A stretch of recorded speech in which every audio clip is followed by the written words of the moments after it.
So we'll jump over to Jesus is arrested, and we'll draw some similarities between Joseph and being sold as a slave and Jesus being arrested.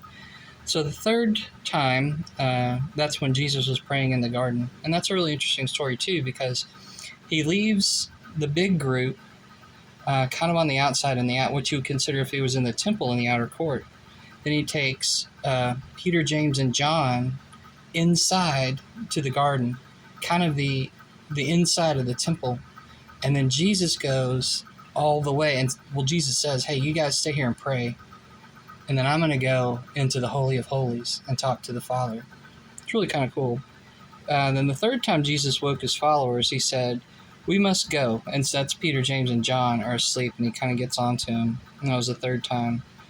Here comes a man who has turned against me. Jesus then, against me. Just then a big crowd carrying torches and clubs came into the garden. Judas, one of Jesus' followers, was with them. He kissed Jesus on the cheek. It was a signal to the guard to arrest Jesus. So the grown-up version of this is that this is on the night in the upper room, and Jesus told Judas, hey, if you're gonna betray me, go do it quickly. So even in that, Jesus is controlling everything. Satan has no control. Satan enters Judas and had already worked out to sell his brother or sell Jesus for a profit, just like Joseph.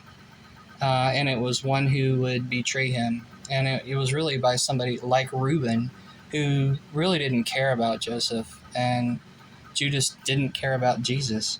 He was just really there for his own gain. And so one of my favorite characters in the Bible was Peter. So Peter pulled out his sword and cut off the ear of one guard. Jesus told Peter to put the sword away, then he healed the guard's ear. Now that is fairly accurate. Peter did cut off someone's ear, and Jesus did heal it, but it wasn't a guard. It was actually a servant, I believe a servant of the high priest. And that may have been what got him in trouble when he was trying to go follow Jesus.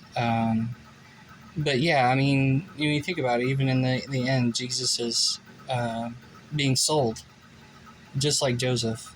And he never gets out, in a sense. He doesn't get out. He's put in jail, just like Jesus is put in the tomb. But Joseph eventually gets out and saves Egypt and his family. And Jesus goes in the grave and comes out and saves the rest of the world. So it's a good story. And it's true. It's all true. It's not just a story. It's a good story. It's a good, true story. Have a good evening. And good night. I hope you sleep well.